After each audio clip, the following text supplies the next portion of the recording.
Do blogs help or hinder the mission of the church? That's the question we're asking this week, and we heard from many of you who read blogs and even some of you who write blogs, and even the church is paying attention because just 2 weeks ago they hosted their very first blog meet, and that's where we begin.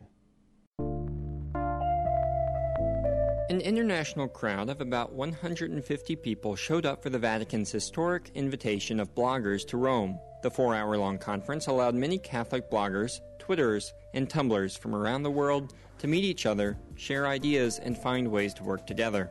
Before the conference began, Catholic News Service had the chance to speak with some of the U.S. Catholic web celebrities. I started the American Papist blog when I was in school. About a year or so ago, I started working with Catholic Vote, and we're a lay-run organization that focuses on Catholic political issues. Catholic blogging is an international phenomenon, and so it makes sense that here in Rome, at the heart of the church, would be where we actually would come to meet each other.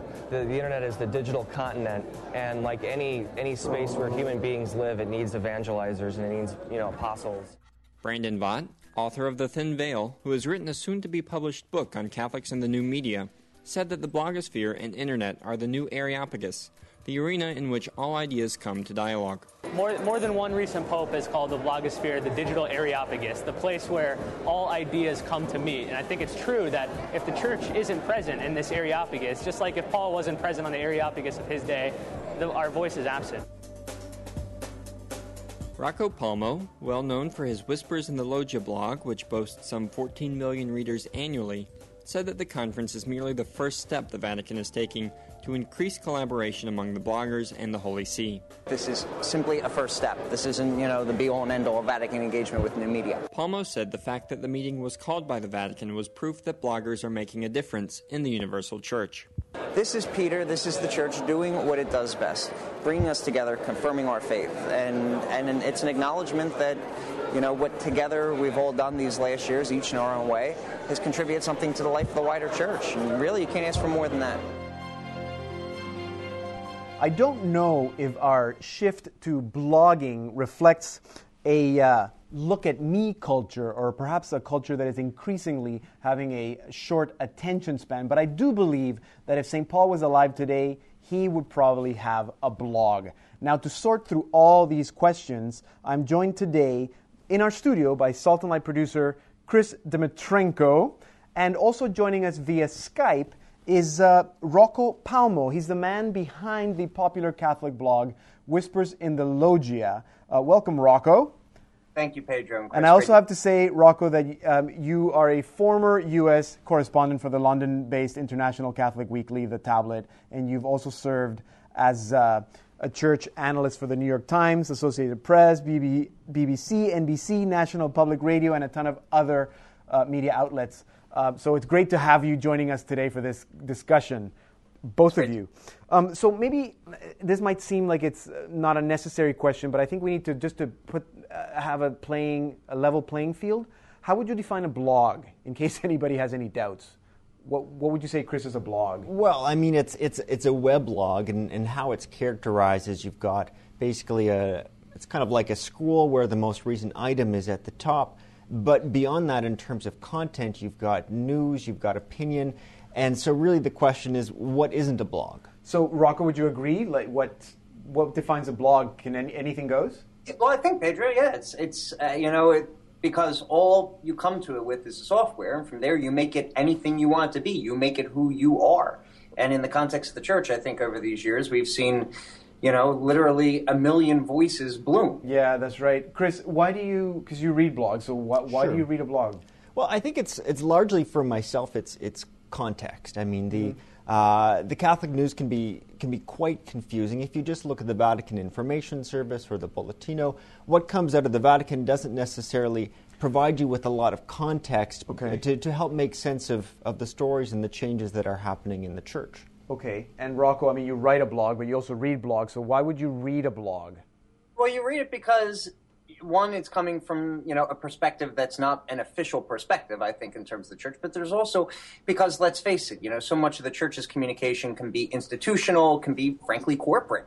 And so, to see the kind of living spirit behind things, or to see things from on the ground in a certain place where you may not have Catholic newspaper, where you may have a press that's sometimes can be very aggressive or adversarial against the church, to see another side, to see the pro-ecclesia side. Right. And I think that's part of it, in that we enjoy hearing opinions from people that we share our beliefs with. And, I mean, we've all developed, in a sense, I would say, a healthy distrust of the mainstream media. Sometimes that can become maybe a paranoid suspicion of the mainstream media. But when we know the personal background of the person writing, which is often the case with bloggers because they do share a lot of personal information, then we trust what they have to say a little bit more than maybe someone who seems anonymous in a traditional news media. Okay, well then let me ask you, Rocco, because of Whispers, why do people read specifically your blog? Don't ask me, Pedro. I'm still kind of freaked out by him. So presumably because they like you? Well, I would hope they like me. Well, every morning I wake up and hear from people who don't like me. So when somebody says they do, I'm kind of embarrassed almost by their kindness. But I love for every reader, there's a different reason why they read it. Some read it for the news, the straight up kind of appointment of bishops, what's happening in the Vatican, what major stories are happening in the Catholic world. But others have told me, especially people our age, and I can't believe there are people in their 20s and 30s who have really gravitated toward it. It gives them a sense of a rootedness in a Catholic identity, especially in places, let's face it, there are a lot of parts of both our countries, but also in the secular world today. And when you're moving around, everything, you don't have a rootedness in the faith, and it's tough to keep that. And so the blogs really help supplement that for a lot of people, as do all new media efforts. Now, is there a difference in the way you would read a blog as opposed to, let's say, reading the newspaper? Well, I think, again, you're not, with the newspaper, you've got 35 articles right in front of you. With the blog, I mean, if I'm lucky, you're talking about 2 or 3 articles a day. But also there's a sense of, again, you have to know the credibility of the speaker, just because something's but then again, even if something's in print these days, you have to wonder about the credibility of the outlet. And I do want to talk about that. Newspaper is the same thing as the New York Times or the Globe and Mail. So it's, you have to always be discerning in what you read and what you believe. Yeah. What do you think, Kris, in terms of, is there a difference in the way you read a blog or read a newspaper? Well, I mean, we have to apply our same critical thinking skills to both, and I think that part of the problem is that we haven't necessarily done so with those people who we naturally agree with. We trust them more, and in that way, there's been sort of a ghettoization of the sources of information that we're reading, because more and more we're gravitating naturally towards the people that we already agree with. If you look at traditional Catholic media, like the Catholic Register, for example, they make a conscious effort to put all together under one banner a number of different voices that represent Orthodox Catholic opinion. With a blog, it might be just 1 or 2 different voices, and there tends to be a lot of ideological similarity under those blogs that are associated with each other. Why do you write the blog, Rocco?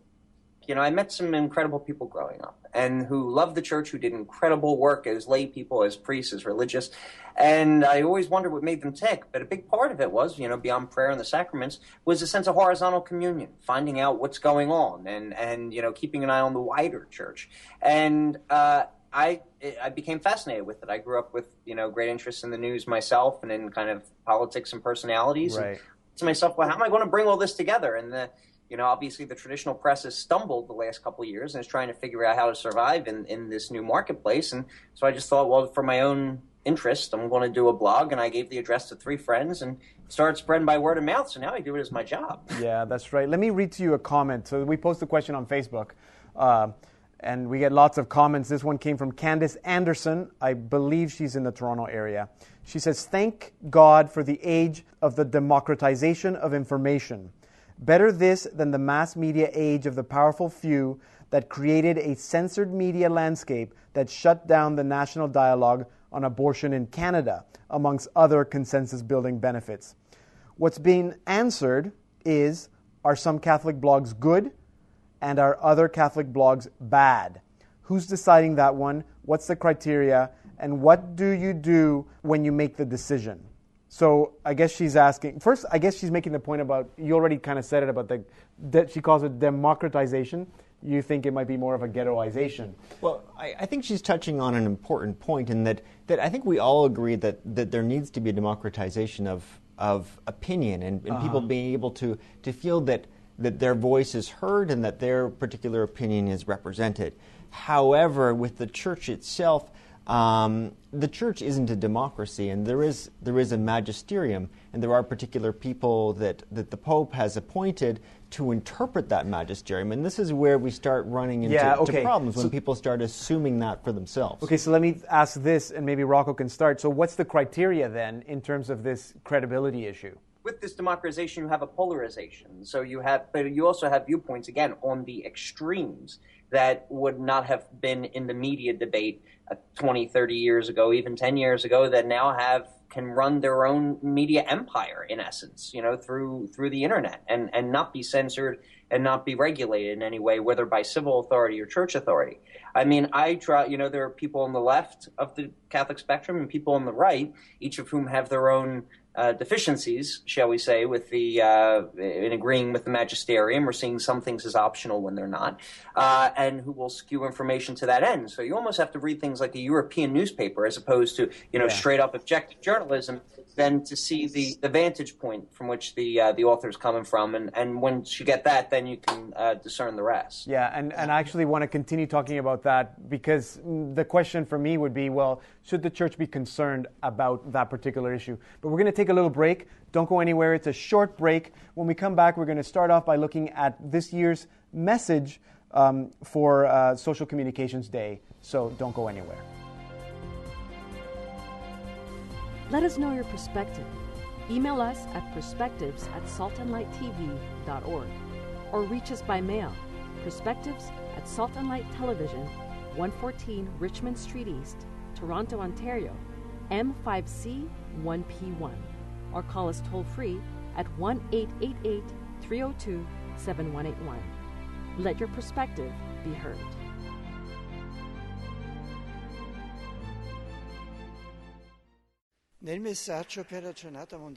We must be attentive listeners of the languages of the people of our time, to be attentive to God's work in the world. The Pope said this in his speech to the Pontifical Council for Social Communications. The digital culture poses new challenges to our ability to speak and to listen to a symbolic language that speaks of transcendence. Jesus, in proclaiming the kingdom, has been able to use elements of the culture and environment of his time. Today we are called to discover, even in digital culture, symbols and metaphors relevant to the people who can be of help in speaking of the kingdom of God to modern man. However, the Pope concluded, it is the appeal to the spiritual values that will promote a truly human communication. Beyond facile enthusiasm or skepticism, we know that it answers a need engraved in our nature as beings created in the image and likeness of God's communion. Now, Archbishop Claudio Celli, who is the president of the Vatican's Communication Council, actually in an interview with the Osservatore Romano at the beginning of the month said that the church has something to learn from bloggers. What is he talking about? Well, I mean, if you ask me, he's talking about because bloggers have, in terms of the intimacy that has been brought to new media, an intimacy that, let's face it, isn't there with television or radio. It's the interactivity of it. The church has learned so much, I think, from new media, or has so much to learn from new media, because it's so used to communicating institutionally, one way, like through an old media style. And the beauty of the new media format is its interactivity, and the church isn't used to that kind of communication, but it sees the benefits. It sees what it's done for the life of the church. It sees how many church leaders, bishops, pastors, teachers, catechists are using new media as a resource, both in terms of consuming it and in using it to bring communities together. So there is something for the whole church to learn from that. So you're talking about because the bloggers have a different kind of relationship with the audience that the institutional church would have with their audience? I would say so. I mean, at the blogging conference last week in Rome, one of the religion French bloggers who was in attendance said that there's a French blogger on the church who's quoted more than the spokesperson for the French bishops' conference in the press there. Yeah. That's probably the case for me too in this country. I mean, I field 20 media requests a day, But again, how'd I get here? I write a blog. I study the church. It wouldn't have been possible 10 years ago. But is that because the Bishops' Conference is not doing the job that they should be? Not to place any blame, but if people are reading you more or quoting you more than the Bishops' Conference, should the Bishops' Conference not have a better blog? Well, the thing is, I don't think the Bishops' Conference can have a blog, because the thing about blogs is that you're not communicating institutionally. That's where the credibility comes from. It's person to person. And soul to soul, really. And when you have the institutional burden of communication, you really can't be as revelatory, and you can't honestly be as free as you could if you're doing it on your own. Yeah, that's fair. That's fair. Did you want to say something? Well, some of the kinds of information that Catholics are seeking, that the blogs are providing, a certain amount of context, reasons behind why the Vatican is making the decisions they're making, appointing the people that they're choosing. To some extent, the Church, I think, with the blog meeting, is acknowledging this hunger and acknowledging a need to perhaps be a little bit more transparent with their decisions. And even the Canadian bishops, just last week, they released a commentary regarding a particular issue involving development and peace, and some of the debate with blogs and with other news organizations about it. And they said that church institutions and agencies need to be more effective in their use of social media, so to ensure space not only for diverse Catholic voices, but also for the Church's teaching authority. So they're saying that, if we feel that the blogosphere is somehow dominating Catholic opinion, and if there are errors, then the institutional Church does have bear responsibility for that. Yeah, I think that's fair. Let me read you another comment. This one came in from Timothy Keslick. He says, In an age of Tumblr, Twitter, and Facebook, sometimes Catholic blogging and online posting is the only way to reach the younger members of the Church, those who will be responsible for upholding and living out its teachings in the future. However, when done incorrectly, blogs and online posts provide naysayers and those opposed to the Church with numerous ways to critique it. Personally, I think the helpfulness of Catholic blogging and an online Catholic presence is only as strong and reliable as the person posting. So, thoughts on Timothy's comment? Well, that's part of the democratization of information. Everyone's going to have a voice. And, obviously it's like voting. You can't say, well, you can't vote, you're going to be irresponsible with it. But, for those of us who have been catechized, who have come to know the Lord, who have come into the life of the Church, who love it, we have to show our voice is the voice of truth, of goodness, of beauty, of honesty, and all the best that the faith gives us. That's a responsibility that's on our shoulders. Yeah. Now, is it fair for the Church to say, that's fine, you guys can post whatever you want, but you cannot necessarily call yourself Catholic? Well, of course, no one, it's one thing to say, I am one Catholic. But for anyone to say, any layperson, any person who is not, the competent authority of the Church, the bishops who are the sole interpreters of the magisterium, to say, what I say is the teaching of the Catholic Church. Yeah. It's ridiculous. Yeah, so, I don't know, do you want to add? Well, I do think that this Vatican meeting shows that the Church recognizes that bloggers are, generally speaking, doing a very good job. Mm-hmm. And there were some voices in the blogosphere who thought that maybe this was the Vatican's attempt to rein in the bloggers in terms of what they didn't agree with, or not liking how bloggers were sometimes critical of the Vatican. But overall, it was very affirming, all the messages from the Vatican officials who were there about the direction that the Vatican is going. And so the Pope, in his message for the 45th World Day of Social Communications, he did lay out some ground rules. It's not no holds barred. Okay, so what are some of those ground rules? Well, in his message, he said that there is a Christian way of being present in the digital world, and he defined that as being honest and open, responsible and respectful of others, really showing a consistent witness. And he goes back to this concept of charity and truth. And that's the hard part, is how do we assert the truth of the Catholic faith in a way that is charitable? All of us can be guilty of being overly critical, of maybe being sarcastic, and yet most of us are loath to admit that we're doing that in an uncharitable way. Right. Maybe just a 30-second conclusion then. Do you think that blogs are more of a help or a hindrance for the Church? Rocco? But I think you have to remember, the Lord who knew everything 2,000 years ago said, "Go to the ends of the earth." And he didn't say, "Well, but don't use a blog." The last words of Jesus are about communication. Yeah. And if we really communication, then we have to use every means necessary and not write anything off. Absolutely. Chris?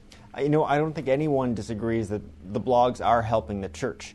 Certainly, most Catholics I know read them. Salt and Light has a blog as well, so I couldn't disagree with that. And it's an excellent blog, I must say. It's time that we maybe reflect on our conversation by looking at this Sunday's gospel passage. So this one is an excerpt from John chapter 10, a familiar one, actually.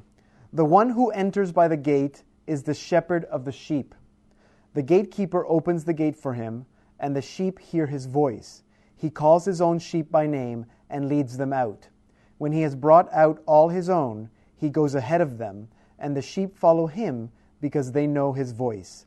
They will not follow a stranger, but they will run from him because they do not know the voice of strangers.